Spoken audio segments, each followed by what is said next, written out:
Welcome back, guys. So today we're going to do a little bit of work to my 1981 Whirlpool belt drive washer.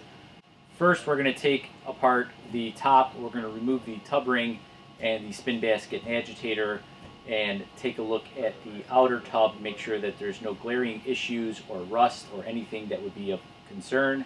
We're also going to check the drive block while we're there, make sure that it's in good shape too. Hopefully we'll just be cleaning everything up, getting it back together. Afterwards, we'll put it together, flip the machine upside down, and change the belt. Again, hopefully we find no issues with it down there. I've tested this machine already. It does function. A couple little weird noises that I kind of want to look into a little bit. There's a little rattle during the spin. I'm going to check the drive block. I'm going to check the spin tube, make sure that there's nothing loose or wobbly or whatever could cause that noise. So yeah, let's get started, see what happens. But before we get started, something very, very important. Buy a t-shirt. It's very important to me, guys. I really appreciate the few of you guys who bought it. It means a lot to me. I kind of worked hard on this shirt. I thought it was really cool. I will be coming out with another shirt soon, but I don't want to, fill up my description with too many t-shirt links. So, but if you like this shirt, you want to support this channel, I appreciate you buying it.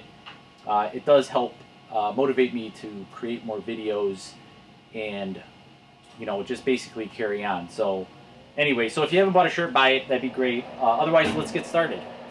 So first step is going to be to lift the top. Now, most of the time, you can just open the lid and pull forward on the actual top to release the two clips, and then you should be able to lift up. If it's a little more difficult, you'll just have to get a spatula or a putty knife and find those clips and press them yourself. So I'm going to try and do it there we go. So you just give it a little pull. There's a spring to it, or a little springing feeling to it. And then these are your clips here and here. If you can't pull and lift the top, just take a spatula or putty knife and push on these clips, and the top should lift with no problem. So I'm going to let this sit back like that, and let's take a closer look at the carnage. As you can see, it's really not in that bad a shape. There is some dirt around the tub ring, certainly not the worst I've seen. More importantly is to look around the perimeter. You see there's a little bit of rust here, but it's very insignificant. This tub spout ring opening, whatever you want to call it, this is really prone to rusting, and this has no rust on it, which is a really good sign. There's a little dab of rust here, but it's just surface rust, so we're just going to protect all that stuff, kind of keep it from rusting anymore, and hopefully this is going to go smoothly. Hopefully those are my famous last words. So yeah, so we're going to remove this tub ring. I'll pop the agitator out, and then we'll remove the spin basket and kind of see where we're at from there.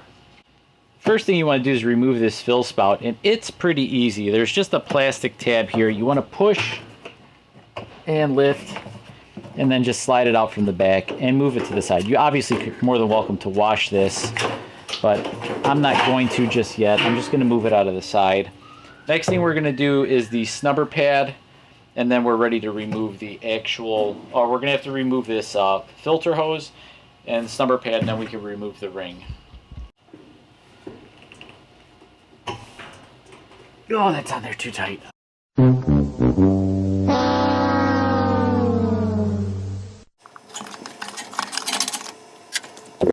Last step is to remove our tub clamps. So there is a little bit of rust. There's kind of a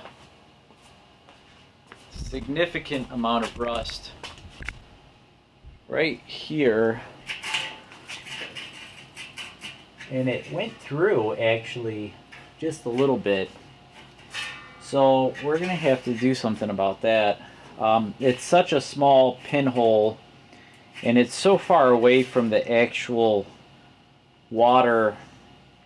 I'm probably just going to use my 3M 800 sealant after I clean it up.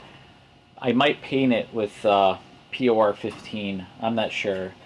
But yeah, it's really not that bad. It's nothing to be super concerned about. Next step is to remove the agitator, and first thing you want to do is just hold it and unscrew the agitator cap, move that to the side. Next is going to be this 9/16 bolt. This is what actually holds the agitator to the transmission shaft. So let's see if we can get this one. Cool, got that out of the way. Now the moment of truth. Is this agitator going to pop off? Yes. Oh! Wow. That was the easiest one ever. So now we're down to the... this is the drive block, and this is the drive block nut. So we're going to get a spanner wrench, which is this. I'll put a link in the description if you guys need one, but it's super cheap. They're like 15 bucks. One typically lasts me like 10 years before it gets beat into oblivion. Next thing you're going to want to get is a nice handy 5-pound sledge. I bought this at Home Depot. Probably one of my favorite sledgehammers. So we're just going to tap this counterclockwise, lefty-loosey, whatever you want to call it. It's not a reverse thread. It just undoes the normal way. Wow, this washer I think is going to be pretty easy to fix because everything is coming apart super easy. So to remove the tub, what you want to do is you want to try and wiggle.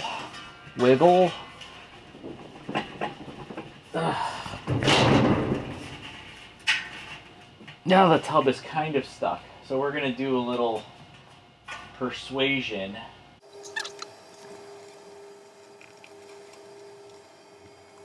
Okay, we're going to let this sit for a minute. Oil is not the best. It's what I happen to have laying around. If you have one that's really stuck, I would recommend use maybe a PB blaster or some sort of penetrating fluid. That will probably help. Otherwise, WD-40 is a good option.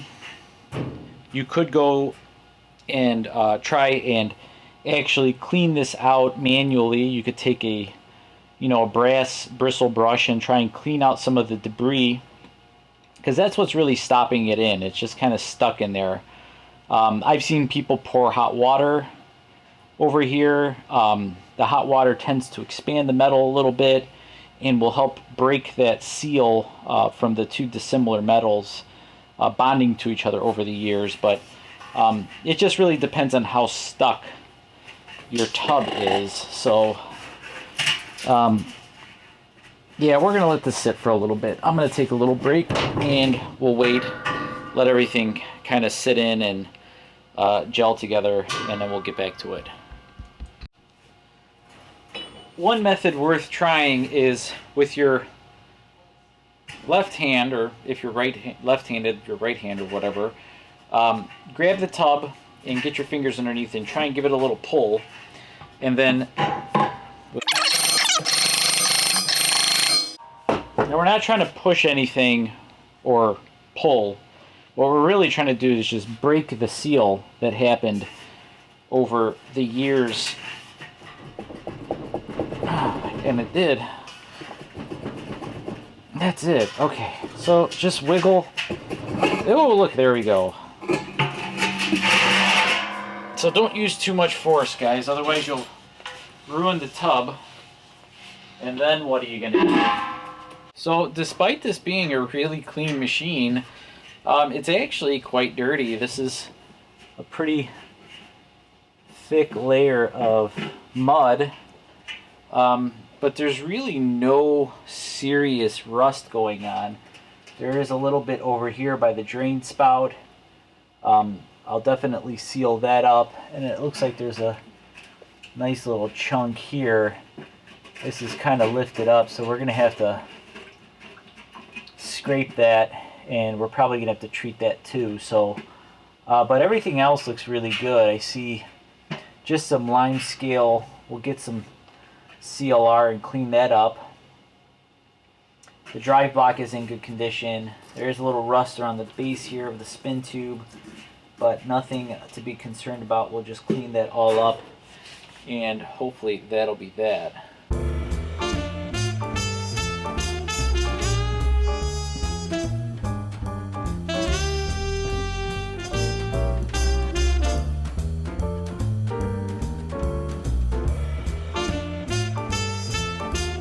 I wonder if swirling water on will make a difference.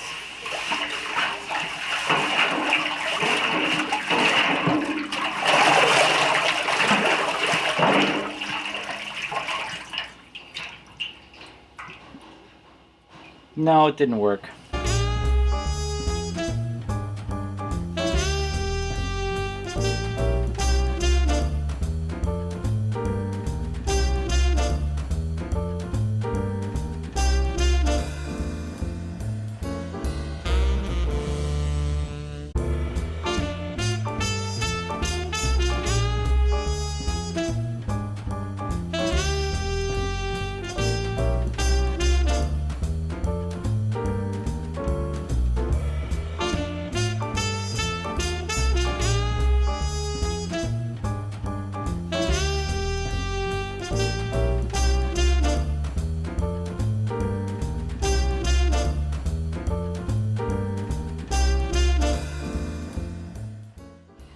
Okay, so we got everything clean. Sadly, this calcium deposit did not come out. Not very well, at least. Not with this. I use this stuff called Iron Out. I didn't think it was going to work. Sure enough, it didn't. But if it's not going to come off with chemicals, after I'm done, I'll probably soak this tub overnight in CLR and then run it through a wash cycle the next day, and that will loosen up just about anything that's there. But all the important parts are clean, like by here, by our drain port, which is a common leak area. We're going to touch up this rust down here at the base of this tub a little bit, and then we're going to put a little sealant around the air dome assembly. But we need to take care of the rust first, so I'm going to do a little bit of a different approach today. I'm going to use some POR 15. Now, this stuff's really good. I've used this on my vintage cars before. Not vintage, I mean, I have 1990s cars, so whatever. And this stuff's really good. You can basically paint on rust, and it absorbs into the rust and seals it, encapsulates it, and prevents it from spreading. So that's going to be the goal for this application. We're going to do the upper tub ring, the outer tub, the top of the outer tub, and I'm going to paint here, and I am actually not going to paint at the drain port. I'm going to use the 3M red sealant on that because it's not leaking. I just need to put a barrier around it so that way it doesn't corrode any further. It's really important, guys, to make sure you got to use a hair dryer on all of these parts. Make sure everything's really, really, really dry.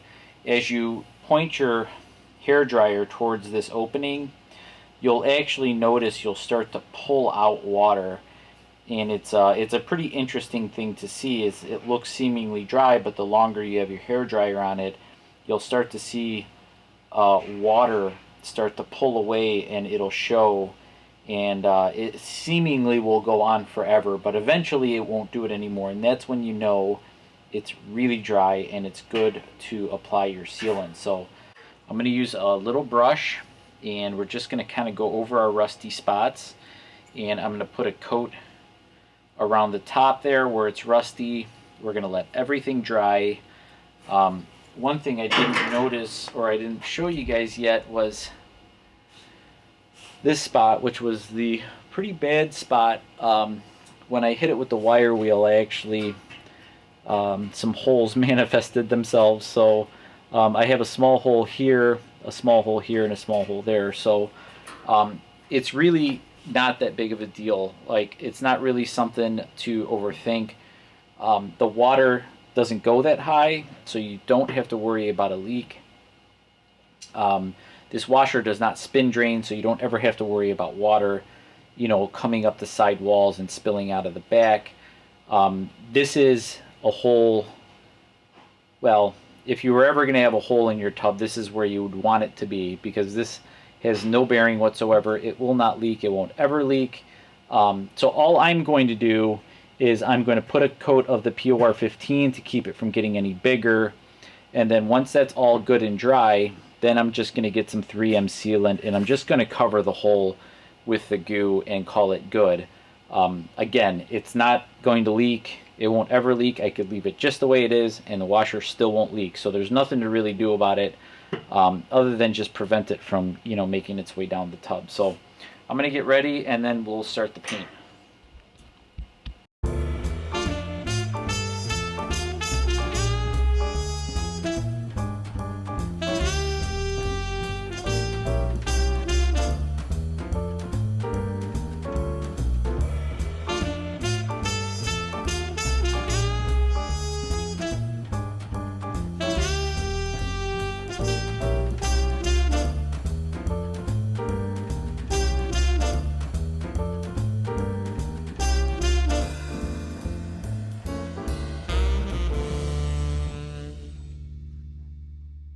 I let the paint sit for a day, and then I filled up the washer with a solution of CLR and water, and I'm letting that soak overnight again to let that lime scale break up. As you can see, all of the rusted spots are thoroughly treated. I don't see them rusting out in the near future. I am going to do a little bit of a repair to that upper rim. I just can't stand to look at it like that. So we'll do that on another episode. This video is already too long. Thanks for watching, guys. I'll publish part 2 as soon as I get the information ready. And so this is probably going to be like a 3-part restoration video if I had to take a guess. It might even go to 4. Thanks again.